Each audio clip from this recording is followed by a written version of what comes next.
Hello friends, my name is Neera Singh. I am from JMT Datia.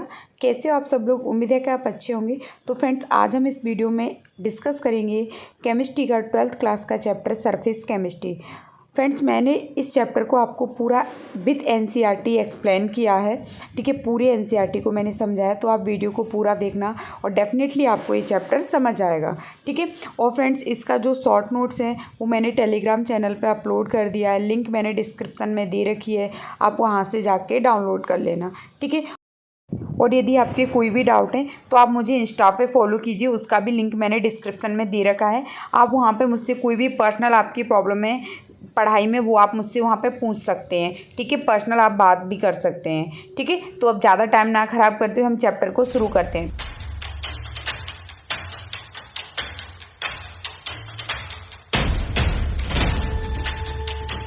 देखो friends, हम surface chemistry जो chapter है हमारा, इसके अंदर जो है हम क्या पढ़ते हैं, तो आप इसके नाम से ही समझ सकते हैं। सरफेस केमिस्ट्री यानी जो भी फिनोमेना हमारे किसी की सरफेस पर होते हैं, चाहे वो हमारी सॉलिड मेटल हो या कोई ऑब्जेक्ट हो, ठीक है, कि जो फिनोमेना सरफेस पर होते हैं उनकी स्टडी हम सरफेस केमिस्ट्री के अंदर करेंगे। ठीक है, कि वो फिनोमेना किस तरीके से होते हैं। ठीक, तो देखो अब फ्रेंड्स, चैप्टर को मैं आगे बढ़ने से पहले मैं आपको कुछ चीज़ें बता देती हूँ इसके बारे में, कि इस पूरा चैप्टर बहुत बड़ा है फ्रेंड्स। मैं इसके अंदर आपको जो इंपॉर्टेंट लाइन है, जो मोस्ट इंपॉर्टेंट लाइन है, जहाँ से क्वेश्चन बन सकता है, उन लाइन को मैं क्या है आपको पढ़ के सुनाऊंगी। ठीक है, और बकाया लाइन में जो है उनका मैं आपको क्रस बताऊंगी। ठीक है, तो आपको ऐसे नहीं सोचना है कि मैम ने हमसे लाइन स्किप करवा दी है ना, और अभी हमको लाइन है मतलब ऊपर वाली 2 लाइन पढ़ाई है, फिर उसके बाद नीचे वाली 2 है ना, और फिर बीच का तो सब गोल हो गया। तो ऐसा नहीं सोचना है आपको। मैं उनका आपको क्रस समझाती हुई चलूंगी, क्योंकि फ्रेंड्स बच्चों, ये जो चैप्टर है बहुत बड़े हैं, हमें कंसाइज वे में कवर करना है। एक एक लाइन हम पढ़ के समझेंगे और फिर उसको पढ़ेंगे भी, तो बहुत टाइम लगेगा। ठीक है, तो हम क्या देखेंगे, जो मोस्ट इंपॉर्टेंट लाइन है उनको हम समझेंगे, और बीच के पोर्शन को मैं आपको ऑरली समझाऊंगी।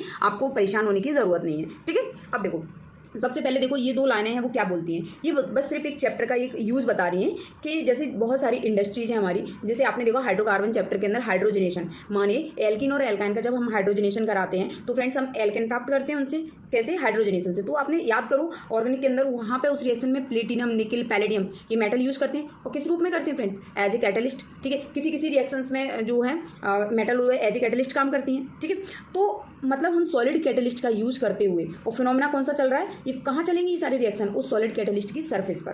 ठीक है, तो मतलब इसके अंदर इसका ये यूज़ बता रहा है। ठीक, अब आते हैं फ्रेंड्स, देखो phenomena that occur at surface और interference is called surface chemistry. ठीक, अब चलते हैं, अब एक बात बताते हैं। देखो, लाइन पढ़ने से पहले हम कुछ चीज़ें समझते हैं। जैसे आप देखो, ये कोई एक सॉलिड एक ब्लॉक है अपने पास में। ठीक है, इस पर मान लो ये गैस के पार्टिकल्स एडजॉर्ब हो गए, माने डिपोजिट हो गए। आप अभी ये वर्ड नहीं सुनो, ठीक है, ध्यान नहीं देना है, अभी मैं समझाती हूँ आगे। तो ये गैस पार्टिकल्स यहाँ पे क्या हो गए, डिपोजिट हो गए। ठीक है, क्या फ्रेंड्स इसमें ये मिक्स हुए हैं? नहीं, मिक्स नहीं हुए। तो फ्रेंड्स, सॉलिड के ऊपर गैस पार्टिकल का डिपोजिट होना, इसको हम कैसे शो कैसे करते हैं, लिखते कैसे हैं? ठीक है, तो देखो, interference of surface is represent by separating bulk phase by hyphen या स्लैश। स्लैश के द्वारा या हाइपन के द्वारा अपन इसको सेपरेट करते हैं। जैसे सॉलिड के ऊपर गैस का डिपोजिट होना, जी क्या है?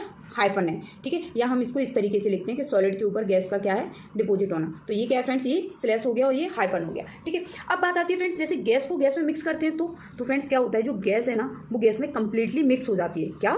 गैस में कंप्लीटली मिक्स हो जाती है, इसीलिए हम उसके लिए कोई भी चीज़, कोई भी मतलब कोई ये कहें उसमें इंटरफेरेंस नहीं रहता है, इसलिए हम उसमें कुछ भी यूज़ नहीं करते हैं। ठीक, तो ये हो गया। फिर उसके बाद देखते हैं फ्रेंड्स, अब सरफेस केमिस्ट्री के अंदर जो है, जैसे हमने पूरी केमिस्ट्री के अंदर हम कौन कौन से फिनोमेनास पढ़ते हैं जो सरफेस के ऊपर होते हैं। ठीक है, तो सबसे फेमस एग्जाम्पल फ्रेंड्स आपने देखा होगा जंग लगना, कोरोजन, संक्षारण। ठीक है ना, तो ये क्या होता है फ्रेंड्स? आपने देखा होगा, आपने कहीं लोहे की जैसे कोई रॉड वगैरह उसको आप छत पर डाल दो, मान लो, है ना, कहीं हवा में मतलब खुले में डाल दो, तो आपने देखा होगा उसमें ब्राउनिश कलर की लेयर बन जाती है। ठीक है, और फिर उसके बाद वो लोहे में से झड़ने लगती है। तो वो क्या है फ्रेंड्स, वो लोहे में क्या लग रहा है, जंग लग रही है। ठीक है, लेकिन फ्रेंड्स आप एक चीज़ नोटिस करना, जब उस रॉड को, यदि आप लोहे की रॉड को काटोगे अंदर से, तो वो जो अंदर से तो वो बिल्कुल अच्छा लोहा निकलेगा, लेकिन सरफेस पे उसके पे क्या लग रही है, जंग लग रही है। ठीक है, यानी कोरोजन हो रहा है। तो आपको यहाँ से समझ में आ रहा होगा कि देखो सरफेस पर ही लग रहा है ये फिनोमेना, डायरेक्टली इंटरनल मतलब अंदर तक नहीं हो रहा है ये। ठीक है, तो देखो कोरोजन एक सरफेस फिनोमेना है। ठीक है, इलेक्ट्रोड प्रोसेस सरफेस फिनोमेना है। हाइड्रोजीनस कैटलिस्ट माने जो ही मैंने आपको बताया अभी, hydrogenation of alkene and alkyne, dissolution and crystallisation, ये सारे क्या है फ्रेंड्स, एक सरफेस फिनोमेना है। ठीक, समझ में आई? अब हम बढ़ते हैं आगे। तो सबसे पहले बस इसके अंदर यही चीज़ है, और आप एक बार रीड करोगे तो आपको समझ में आ जाएगा। ठीक है, अब बात आती है फ्रेंड्स, एक जनरल बात सोचो आप, कि मैंने आपको बोला भी कि आयरन की रॉड को यदि हम खुले इन्वायरमेंट में रख दें, क्या आयरन की रॉड को यदि हम ओपन इन्वायरमेंट में रखते हैं तो क्या होगा, इस पर जंग लगने लगेगी, है ना, कोरोजन होने लगेगा, ठीक। लेकिन फ्रेंड्स ऐसे मतलब हम सारी मेटल को इस तरह रख दें और इस तरीके से मतलब तो ऐसे तो हमारी मेटल डिस्ट्रॉय होती जाएंगी। तो हम क्या करते हैं फ्रेंड्स, जो किसी मेटल को यदि मान लो हमको उसे प्योर अवस्था में अपन को चाहिए वो, ठीक है, या हमें आइसोलेटेड रखना है उसको, तो हम क्या करेंगे, तो क्या करेंगे फ्रेंड्स, इस जो मेटल की रॉड है इसको हम एक बहुत कम प्रेशर में, लगभग 10⁻⁸ टू 10⁻⁹, ठीक है, इतने पास्कल प्रेशर पर, माने एक बहुत कम प्रेशर है, यानी उसमें कोई गैस ही नहीं है, माने वैक्यूम की कंडीशन है, तो इस मेटल रॉड को हम क्या करेंगे, इस वैक्यूम के अंदर रख देंगे, ठीक है। जब हम इस वैक्यूम में रख रहे हैं यानी निर्वात में रख रहे हैं, तो इस पर क्या होगा, क्या इस सरफेस पर कुछ चीज़ डिपॉजिट हो पाएगी, नहीं हो पाएगी। तो जब इस पर डिपॉजिट नहीं हो रही तो इसकी सरफेस हमको क्या मिलेगी फ्रेंड्स, क्लीन सरफेस मिलेगी, ठीक है। यानी ये हमको जो मेटल की जो सरफेस है वो कैसी रहेगी, क्लीन रहेगी, यानी इस पर कोई भी गैस डिपॉजिट नहीं होगी, ठीक है। तो हमें किसी मेटल को यदि प्योर स्टेट में रखना है तो हम उसे लो प्रेशर पर यानी लगभग वैक्यूम के अंदर क्या करते हैं, उसे रखते हैं, ठीक है। तो देखो यही समझा रहा है, under very high vacuum of order कितना 10⁻⁸ to 10⁻⁹ pascal it is now possible obtain ultra clean surface of metal, ठीक है। इतने पे रखने पे हमें मेटल की बहुत अच्छी क्लीन सरफेस प्राप्त हो सकती है, और इसके अंदर फिर इससे क्या होगा, डाई ऑक्सीजन डाई नाइट्रोजन जैसी जो मॉलिक्यूल्स हैं वो कवर्ड नहीं करेंगे उसको, ठीक है। अब चलो ये हो गया, यहाँ तक समझ में आया। तो ये फ्रेंड्स कोई चैप्टर में देखो ये बिल्कुल चैप्टर का बेस है कि हाँ आखिर हम इसके अंदर चलेगा क्या, ठीक है। अब हम आगे बढ़ते हैं। अब देखो फ्रेंड्स इस चैप्टर को हम किस सीक्वेंस में पढ़ेंगे वो आपको पहले क्लियर होना चाहिए कि इसके अंदर हम पढ़ेंगे क्या क्या। तो सबसे पहले फ्रेंड्स एक एडजॉर्प्शन का फिनोमेना पढ़ेंगे, ठीक है। दूसरी चीज़ हम क्या पढ़ेंगे इसमें, कैटालाइसिस यानी कैटलिस्ट के बारे में पढ़ेंगे।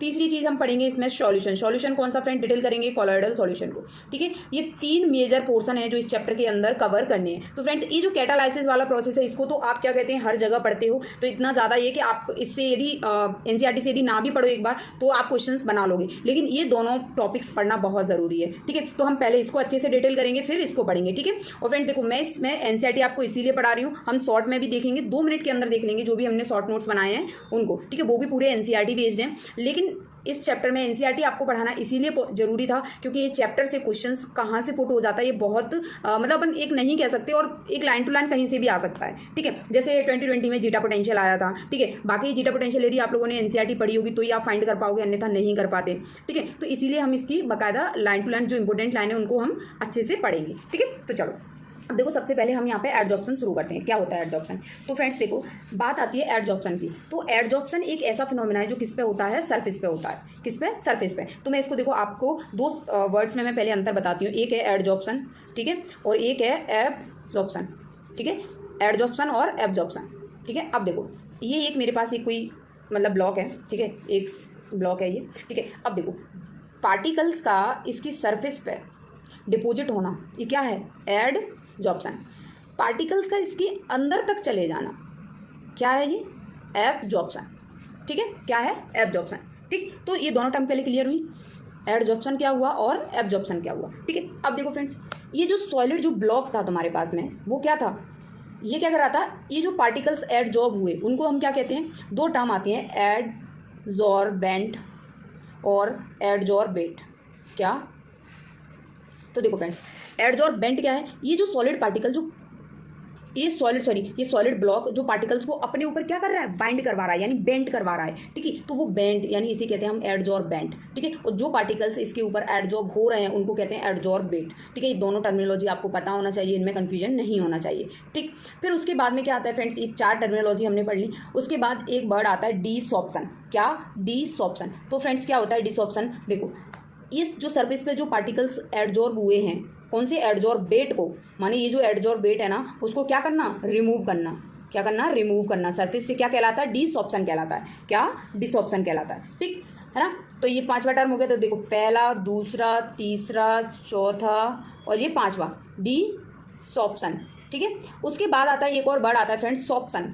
सॉप्शन का मतलब क्या होता है, तो फ्रेंड्स मैं वापस आपको समझाती हूँ। जैसे हमने एक ब्लॉक लिया, इसके अंदर ये पार्टिकल सरफेस पे भी डिपोजिट हो रहे हैं और अंदर भी जा रहे हैं, यानी साइमल्टेनियसली दोनों फिनोमेना चल रहे हैं, एडजॉर्प्शन का भी और एब्जॉर्प्शन का भी। तो दोनों फिनोमेना जब एक साथ चल रहे हैं तो उसे कहते हैं क्या, हम सॉप्शन, ठीक। तो आपको ऑब्वियसली ये टर्मिनोलॉजी क्लियर हो गई होंगी बच्चों। तो हम अब आगे बढ़ते हैं, ठीक है। इनको हम एनसीईआरटी से समझते हैं कि क्या है, ठीक है। तो देखो सबसे पहले हम एडजॉर्प्शन की डेफिनेशन देखते हैं। क्या बोलते हैं कि the accumulation of molecule species at the surface rather then in bulk of solid liquid इस टर्म एज एडजॉर्प्शन। माने सरफेस पर ओनली किसी मॉलिक्यूल स्पीसीज का क्या होना, एडजॉर्ब होना, एक्यूमुलेट होना क्या कहलाता है? एडजॉर्प्शन कहलाता है। ठीक है, अब आता है एडजॉर्बेट की डेफिनेशन हमने देख लिया, एडजॉर्बेंट क्या होता है ये हमने देख लिया फ्रेंड्स। उसके बाद डिसऑप्शन क्या होता है? तो देखो डिसऑप्शन क्या है, जो the process of removing an adsorb substance from an surface on which it is adsorb is called desorption. ठीक है, माने प्रोसेस जिससे हम एडजॉर्ब हुए जो सब्सटेंस है उनको क्या कर रहे हैं? रिमूव कर रहे हैं, तो ये फिनोमेना क्या कहलाता है? डिसऑप्शन कहलाता है। ठीक, अभी हम ये एग्जांपल देखेंगे, फिर उसके बाद आता है सॉप्शन क्या होता है। तो देखो अब देखो सॉप्शन क्या होता है, adsorption and absorption can take place simultaneously also, the term is sorption.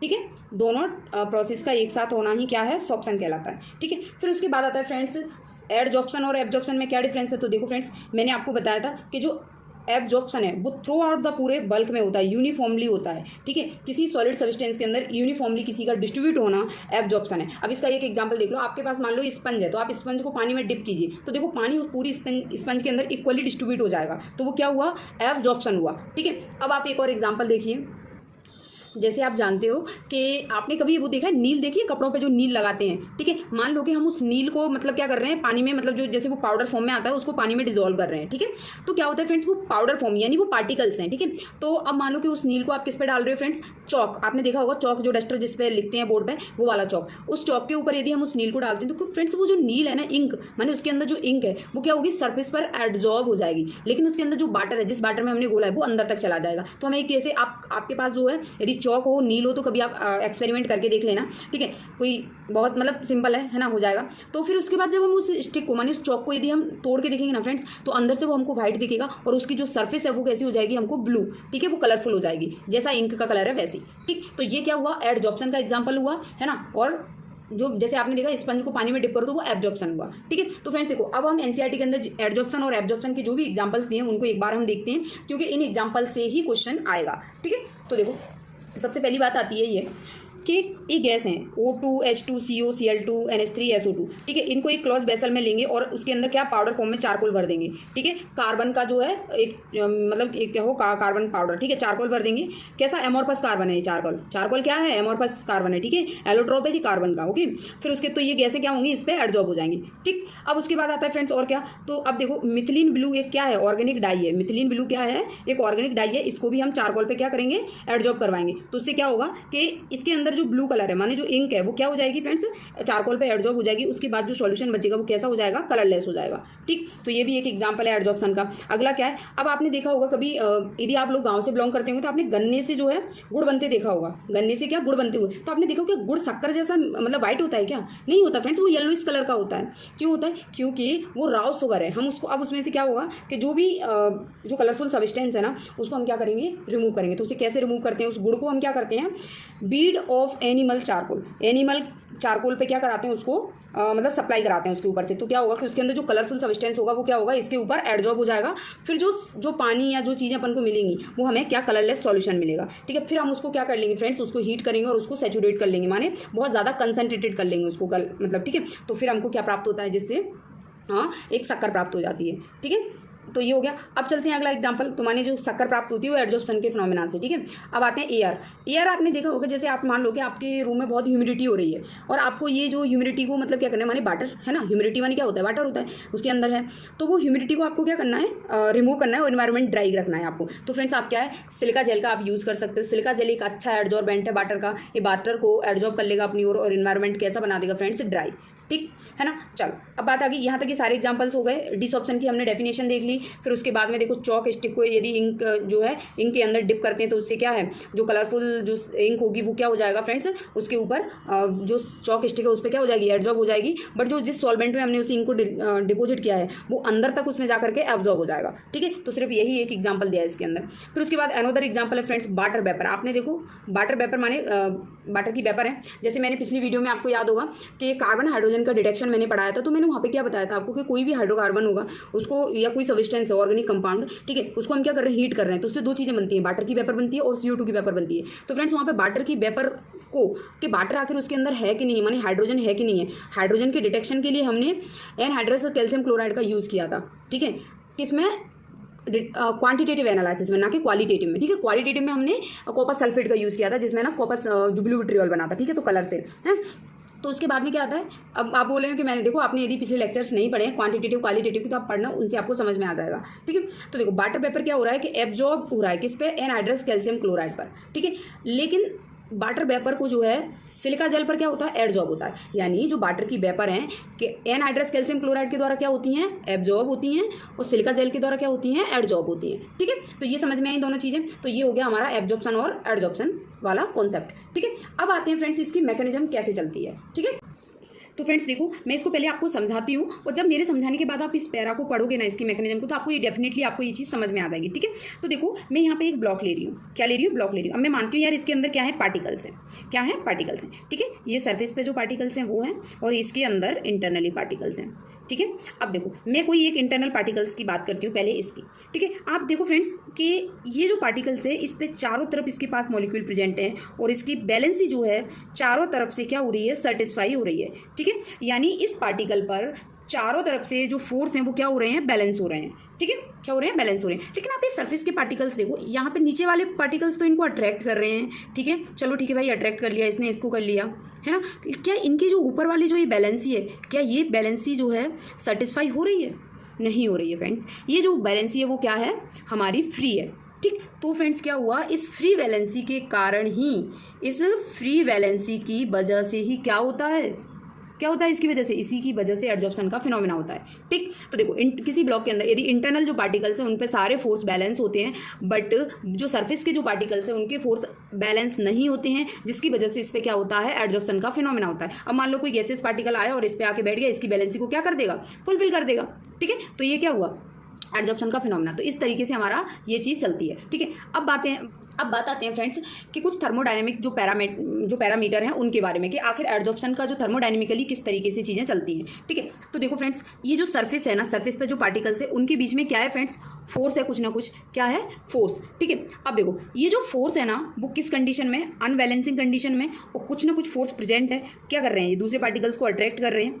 मान लो फ्रेंड्स कि यहाँ पे जो है ये जो पार्टिकल्स हैं इन्होंने बैलेंसी पूरी कर दी, तो ये फोर्स ऑफ अट्रैक्शन क्या हुआ, कम हुआ।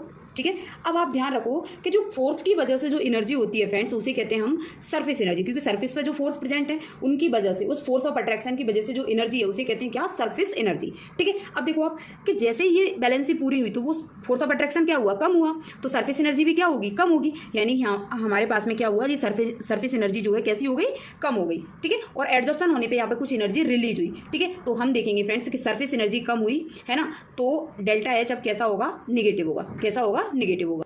ठीक है, यानी हम देखते हैं एडजॉर्प्शन का फिनोमेना ऑलवेज मीन्स ऑलवेज। ठीक है, जी देखो क्वेश्चंस बहुत आते हैं इससे। ठीक है, इसीलिए हम क्या देखें कि एडजॉर्प्शन का फिनोमेना ऑलवेज कैसा हुआ, एक्सोथर्मिक हुआ। ठीक है, अब आप एक बात बताइए फ्रेंड्स, यहाँ पे डिस्टर्बेंस ज़्यादा था जब बैलेंसी फ्री थी, जब बैलेंसी फुलफिल हो गई तो डिस्टर्बेंस क्या हो गया, कम हो गया। यानी डिस्टर्बेंस क्या है, रेंडमनेस क्या है, एंट्रोपी है। रेंडमनेस को किससे मेजर करते हैं, एंट्रोपी से, तो एंट्रोपी भी हमारी क्या हो गई फ्रेंड्स, कम हो गई, यानी ये भी निगेटिव में। अब फ्रेंड्स एक थर्मोडायनेमिक्स में फॉर्मूला आता है गिब्स फ्री एनर्जी का, डेल्टा जी बराबर delta H minus T delta S. तो देखो इस एडजॉर्प्शन के फिनोमेना में डेल्टा एच क्या है, निगेटिव है, delta S negative, negative negative ये क्या हो जाएंगे, प्लस, तो ये आ गया।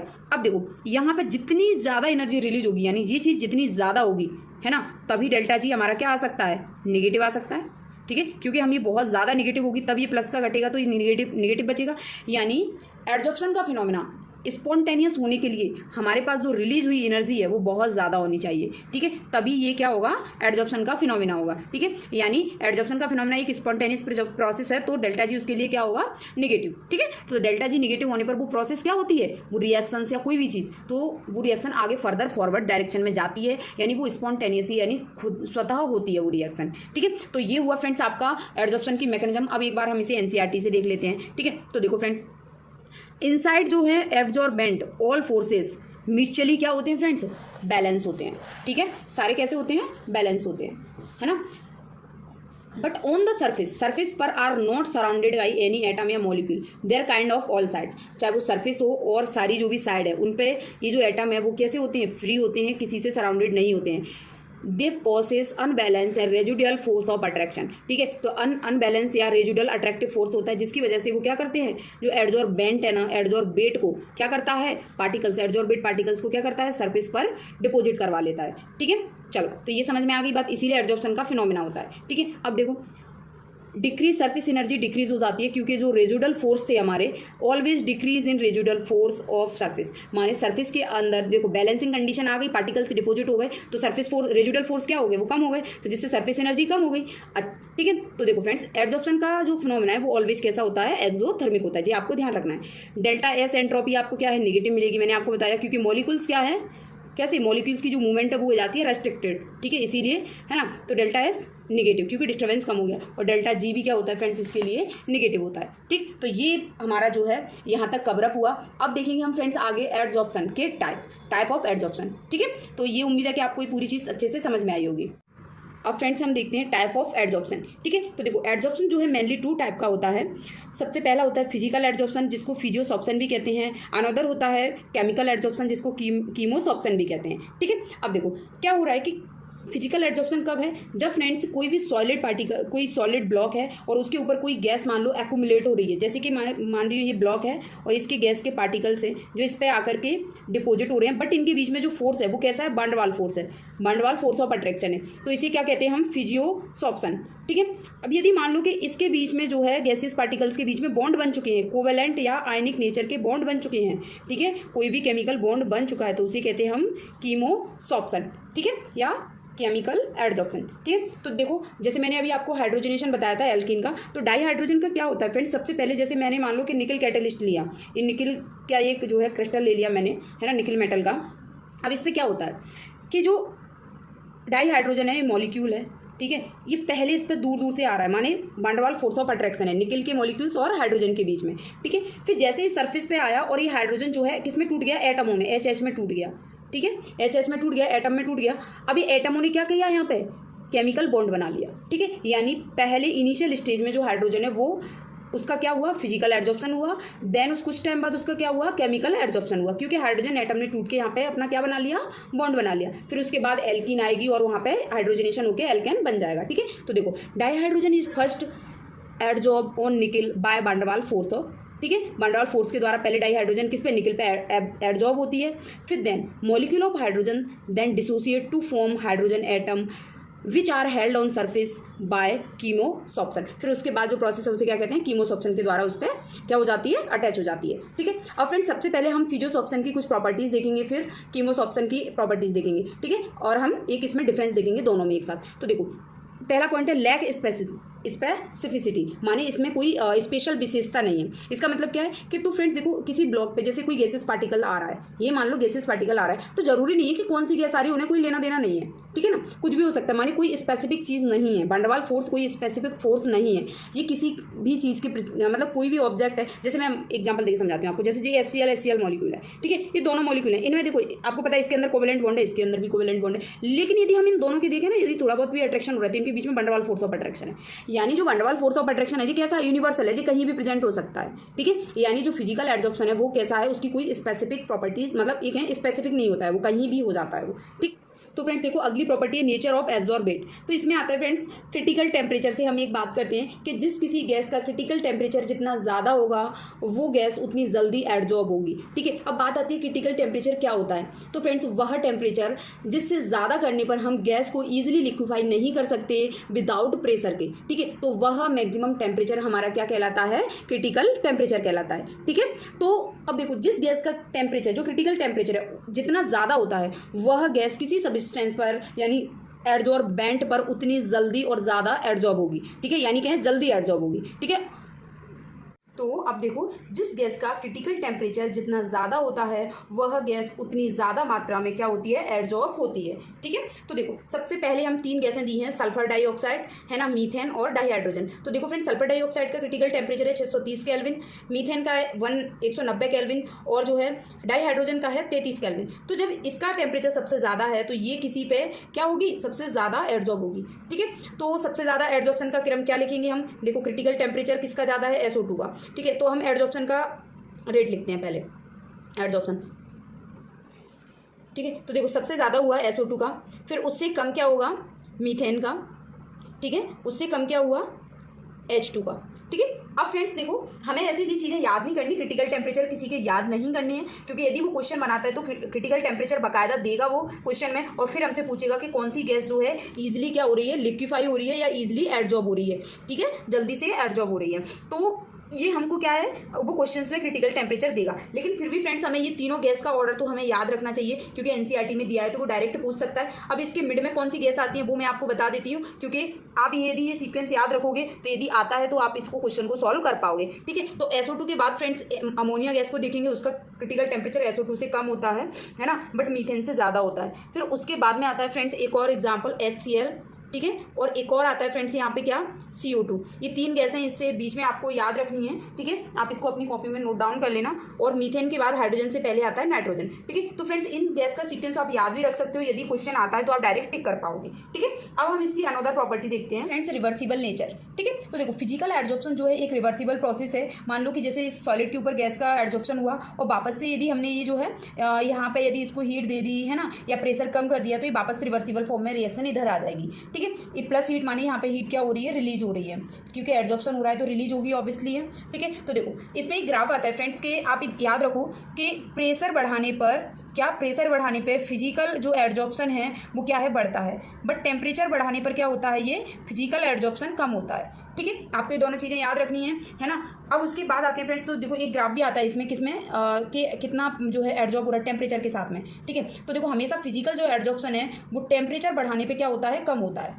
ठीक है, कम होता है। x/m का मतलब ये समझ लो आपके उस पर जो गैस की कितनी मात्रा एडजॉर्ब हुई वो। ठीक है, उसे हम आगे डिटेल करेंगे। ठीक है, अगली प्रॉपर्टी आती है friends, surface area of adsorbent. अब देखो एडजॉर्बेंट यानी कोई जिसको जिस ब्लॉक पे या किसी पे कोई गैस एडजॉर्ब हो रही है तो उसका सरफेस एरिया माने उस पर फ्री वैलेंसी जितनी ज़्यादा होंगी एडजॉर्प्शन उतना ही ज़्यादा होगा। ठीक, फिर आता है एंथैल्पी ऑफ एडजॉर्प्शन। ठीक है, ये क्या होता है फ्रेंड, तो आपने देखा होगा यार कि वैन डर वाल फोर्स एक बिग फोर्स है, तो अट्रैक्शन कम। ठीक है, अट्रैक्शन कम तो वहाँ पे जो एनर्जी है वो भी क्या होगी फ्रेंड्स, कम होगी। ठीक है, तो वीक वैन डर वाल फोर्स की वजह से इनमें जो एंथैल्पी ऑफ एडजॉर्प्शन है ना वो भी क्या होता है, कम होता है। ठीक है, यानी रिलीज हुई जो एनर्जी है वो भी क्या होती है, कम होती है। तो देखो एक्सोथर्मिक प्रोसेस है but enthalpy of adsorption is quite lower, और कितना होता है फ्रेंड्स, वो है 20 से 40 किलोजूल। ये डाटा आपको याद रखना है, क्योंकि वो डायरेक्ट यहाँ से पूछता है कि फिजिकल एडजॉर्प्शन में एंथैल्पी कितनी होती है, लो होती है, 20 से 40 किलोजूल पर मोल होती है। ठीक है, अब आते हैं फ्रेंड्स कीमोस ऑप्शन की प्रॉपर्टीज। तो देखो इसमें सबसे पहले प्रॉपर्टी आती है हाई स्पेसिफिसिटी। माने इसके अंदर क्या होता है, इसका मतलब क्या है कि देखो